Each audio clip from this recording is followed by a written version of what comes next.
And welcome back, part three. Thank you for those that have hung in there with me. This is very important stuff in terms of information systems management. Now, as you know, for those that have listened to the other lectures, I like to go over some, potential quiz questions. So I'll just run through a few now just to clarify. So I would say that a computer network is referring to communications, media, devices, and software connecting two or more computer systems. I would also offer that of the types of topology, that the mesh network uses multiple access points to link a series of devices that can speak to each other to form a network connection across a large area. I would also offer that true, computers and devices on networks are sometimes called network nodes. I mentioned that specifically. Channel bandwidth, you'd always want to look at. And this does not describe how fast communications will take place. Channel bandwidth is not about how fast communications will take place.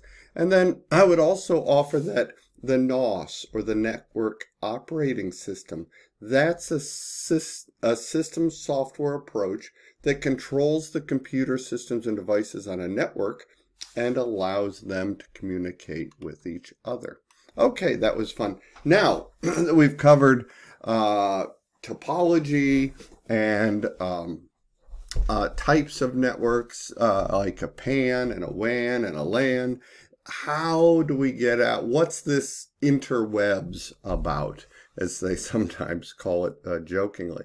And you can see it's an important topic based on this chart, because ever since the founding of this World Wide Web with the ARPANET project, and you can look that up on your own, ARPANET, ARPANET, the founding of this internet. It was a DoD project in unison with some universities. That the use of the internet year by year, the internet users just continues to grow, and I just don't see that slowing down. So we want to know how the internet works, right? And so we combine the hardware that we were just talking about and network service providers like an internet service provider to get high-speed communication links that are going to span the globe and overland and actually undersea to make up this internet backbone. Right? These high-speed, long-distance comm links, these are actually piping that's been laid across land and under the sea to connect the world. Okay? And so we'll look in the next, and so let me touch on TCP/IP, right? So TCP/IP is Transmission Control Protocol, Internet Protocol. This is a set of communication protocols. If you remember from an earlier lesson, protocols, we set them up so that computers can talk to each other across these protocols. And so the TCP/IP protocol is used as an interconnection. This is an interconnect network device that allows packets to be switched across the network, such as the internet. So TCP/IP is what is actually getting your packet from your computer, your data packet, to another, and it's using it across that backbone. Now this slide here is figure 7.11. And it shows how the internet works, right? It's going to break messages into packets of data. And those packets of data get routed throughout the network until they reach their final destination.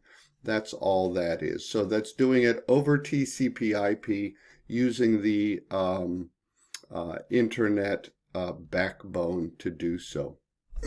And so we often hear of terms of an IP address. In fact, earlier in this conversation, I asked you to on your own time, go to Google, search on free speed test. There are many of them out there. See how fast your computer is in terms of upload and download speeds.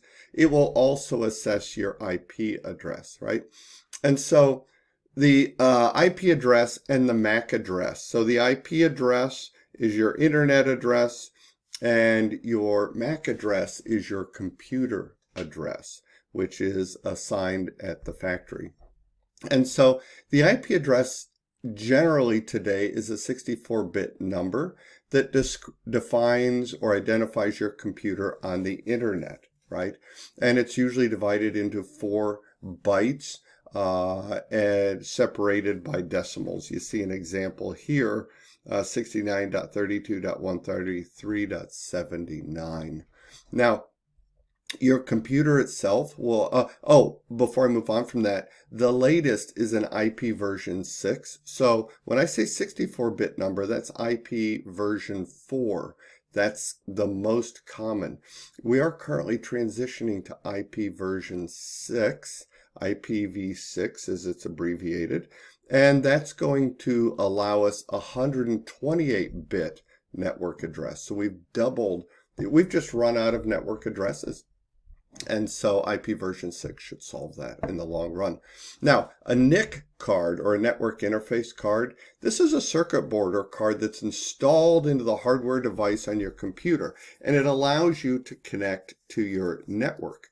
Well, the NIC card is going to have a MAC address, right? And so what the manufacturer has done is they've burned a specific address called a MAC address into the ROM, or the read-only memory of your NIC card. And that's how your computer can be identified using your MAC address, and your IP address will identify you on the network. Kind of neat how they work together. Okay, so continuing with that, right? Now there's more to it, right? I was only talking at the basic layer, how we communicate. And then there's a switch. A switch is a network device that keeps a record of the MAC address, right?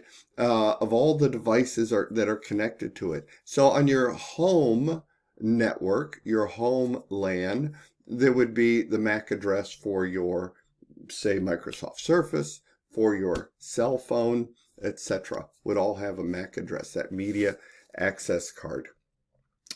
And all of that would be defined by the switch, which is going to use a router. Now in the home network, your switch and router and firewall are often the same device given to you by your IT service provider, internet service provider, ISP, and you likely just call it a router. Well, the router is that network device, and it's going to direct any of your packets to the other networks until each packet reaches its destination. So the switch is managing the MAC addresses, and the router is sending packets out into the internet to get to its destination IP address from your IP address. Okay. And so routers on the network are going to obtain the destination IP address from each data packet. So each data packet is going to have a header. It's going to have your IP address. It's going to have the destination IP address. And it's finding those destinations in a lookup file, right, along the way.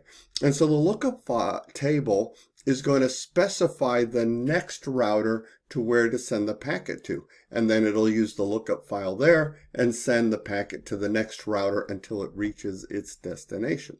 And the the router is going to ensure the eventual delivery of the entire message, all the packets, data packets, and it will put all the data packets back together in terms of the message you're trying to send. Now, with that, we consider, okay, how do we access the network along the way? Okay, so accessing the network. And so we're using internet service providers, or ISPs, right? At home or at work, right? And that's an organization that provides internet access to people. Spectrum is one. Cox Cable, Cox Communications is another. AT&T is another. There are many independent ones. Even Tesla, Mr. Tesla has, I think it's called Starlink. He is now his own internet service provider. In fact, provided internet service to Ukraine when that was knocked out during their conflict. And so it's really exciting what you can do as an internet service provider to provide the internet capability. Now, you connect to the internet through your internet service provider, who's provided you with a router, who also acts as a firewall and as a switch. And so you're connecting to the internet through that ISP, and you have an account with your internet service provider. Usually you pay some fee, and usually you get some software like the web browser that you want to use. And of course you'll have devices that connect to the internet via TCP/IP that I mentioned earlier. Now, high-speed internet I just had installed in my house. Fiber optic cables, right? Much faster, but we can also use satellite communications, cable modems, etc.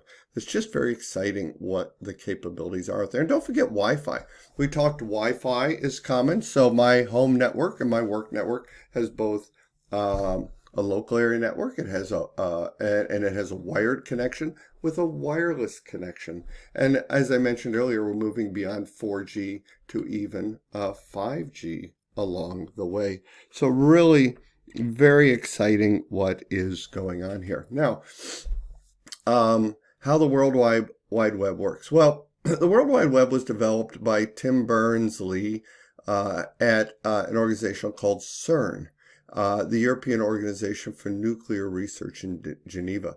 And we emphasize the terms internet and web are often used interchangeably, but I wanted to point out that technically the internet and the web are different technologies, right? So the internet is the infrastructure on which this web exists.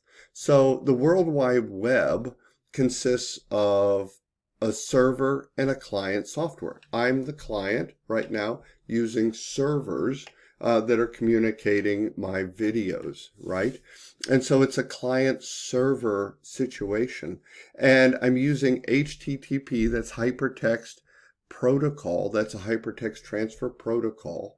And those various other protocols like TCP/IP to deliver information services over the internet using my internet service provider tools that I pay for, and that way I'm accessing the World Wide Web.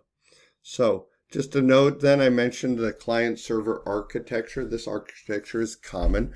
This is a networking approach where clients like end-using computing devices, right? My computer sitting right in front of me, I'm a client. It makes a request and receives services from servers. So when you log on to Moodle, you are a client. You're going to request services from Moodle. When you click on the link to this video, that request is going to go out to a server, a host computer on the network. And it is going on the which will reach out to YouTube and bring back to you, the client, the end user computer. You will again get the document that you asked for. Okay, so that's really pretty exciting. And we no longer have to load those IP addresses, those with the 4 bytes. We no longer have to remember the numbers. We can just type in YouTube, and through domain name service, it does a lookup which will map it to the IP address. So I'm not really going to YouTube, I'm really going to an IP address along the way. So, okay. So that is using a URL or a web link. Okay, we're going to stop there and come back for the last part this week in just a few minutes.